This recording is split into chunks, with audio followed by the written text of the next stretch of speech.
Avec une immense joie et une profonde gratitude que je vous souhaite la bienvenue à cette cérémonie de commémoration de la Journée internationale des droits des femmes. Aujourd'hui, nous nous réunissons non seulement pour célébrer les avancées réalisées en matière de droits des femmes, mais aussi pour réaffirmer notre engagement à aller encore plus loin, plus vite et plus fort. Le thème de cette année, accélérer le rythme de l'autonomisation des femmes et des filles, gage d'un développement humain durable, nous rappelle une vérité essentielle. Le progrès d'une société passe par l'émancipation et la pleine participation des femmes. Aucune nation ne peut prétendre à un développement durable si la moitié de sa population demeure en marge des prises de décision, l'accès aux ressources et à des opportunités. Nous avons parcouru un long chemin grâce aux luttes des générations précédentes qui se sont vraiment battues pour la cause des femmes du Mali. Grâce à votre engagement au quotidien et à votre détermination, à votre force. Mais il reste tant à faire. Accélérer l'autonomisation des femmes, c'est investir dans l'avenir.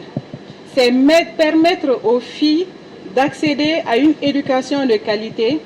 C'est garantir aux femmes un emploi digne, une indépendance économique et une pleine participation à la vie politique et sociale. Aujourd'hui, en présence des femmes influentes, inspirantes et engagées, nous avons l'occasion de réfléchir ensemble aux défis qui restent à relever, aux actions concrètes et à mettre en œuvre.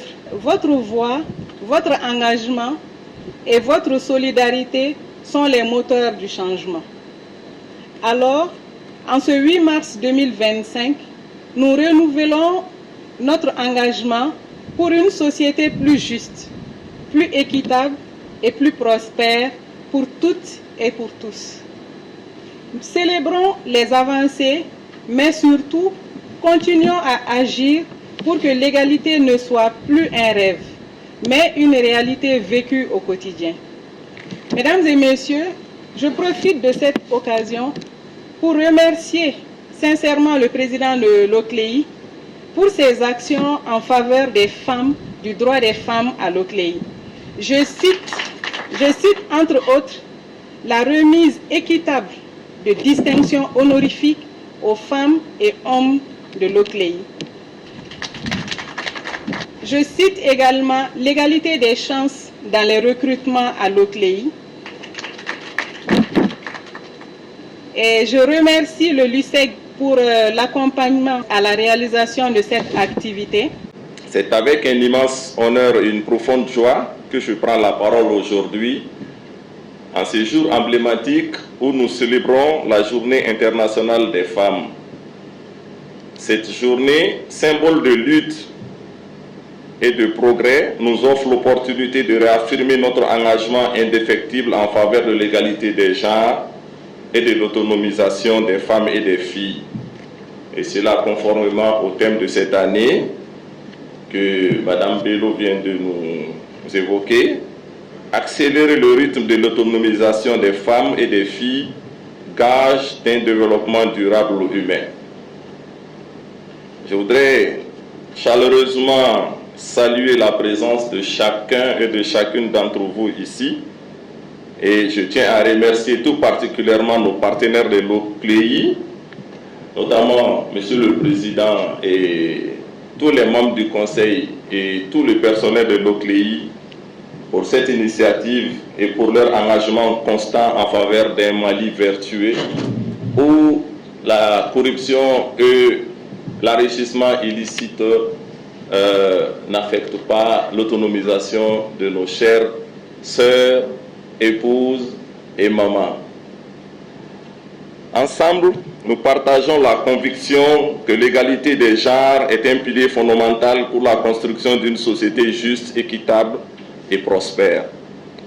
Au niveau du projet LUSEG, qui est un projet financé par Affaires mondiales Canada et mis en œuvre par l'École nationale d'administration publique du Québec, nous avons pour objectif de contribuer à lutter contre les pratiques corruptives qui affectent les droits des femmes, des filles et des personnes vulnérables. Et nous avons comme objectif de promouvoir la bonne gouvernance. Au projet LUSEC, nous sommes pleinement conscients du rôle crucial que les femmes jouent dans la construction d'un monde plus transparent et plus juste. En effet, les femmes sont des actrices essentielles du développement et leur participation pleine et entière à la vie publique et économique est indispensable pour garantir l'efficacité de nos actions. C'est pourquoi, à travers nos initiatives, nous nous efforçons de renforcer le pouvoir des femmes, de soutenir leurs initiatives et de leur offrir les outils nécessaires pour qu'elles puissent exercer pleinement leurs droits et contribuer activement à la lutte contre la corruption. L'activité qui nous réunit aujourd'hui s'inscrit dans cette logique. Aujourd'hui, nous célébrons les femmes et les filles du monde entier. Nous célébrons leurs réalisations, leurs combats et leur résilience. Nous célébrons leur courage, leur détermination et leur capacité à transformer le monde qui les entoure. En cette journée spéciale, je lance un appel à tous les acteurs et actrices de la société civile, aux institutions publiques et privées, ainsi qu'à chaque citoyen pour qu'ensemble, nous redoublions d'efforts afin de construire un monde où l'égalité des genres ne sera plus un objectif à atteindre, mais une réalité tangible. Je tiens à remercier ici la volonté du projet LUSEC à accompagner toutes les initiatives de l'OCLEI visant à promouvoir l'autonomisation des femmes et des filles.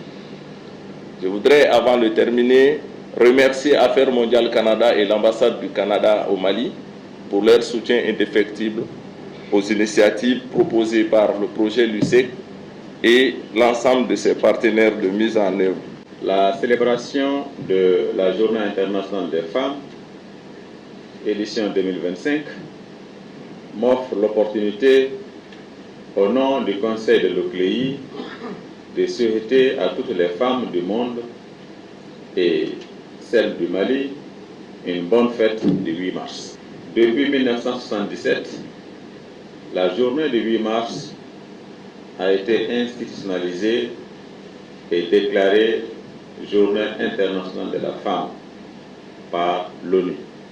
Le thème retenu cette année est, je cite, « Accélérer le rythme de l'autonomisation des femmes et des filles, gage d'un développement humain durable. » Fin de citation.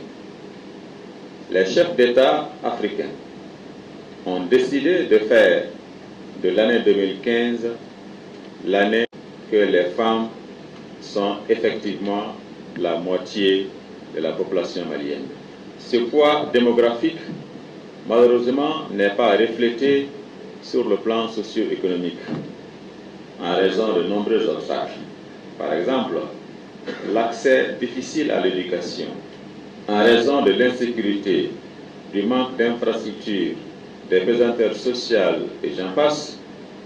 Cet accès difficile à l'éducation a un impact négatif sur l'épanouissement des femmes et des filles, sur leur capacité à acquérir des compétences nécessaires à leur épanouissement. En dépit des réformes juridiques et institutionnelles initiées par les hautes autorités du Mali, les femmes sont encore souvent marginalisées et sous-représentées dans les instances nominatives et électives. Une fière chandelle au CNT, ainsi que Madame la vice-présidente vient de l'attester, le niveau de représentation dans cette institution figure pour de la transition est à la hauteur, même si elle peut encore l'être davantage, ce que nous souhaitons de tous nos vœux. Très peu de femmes ont accès aux ressources agricoles, bien qu'elles assurent plus de 70% de la production alimentaire.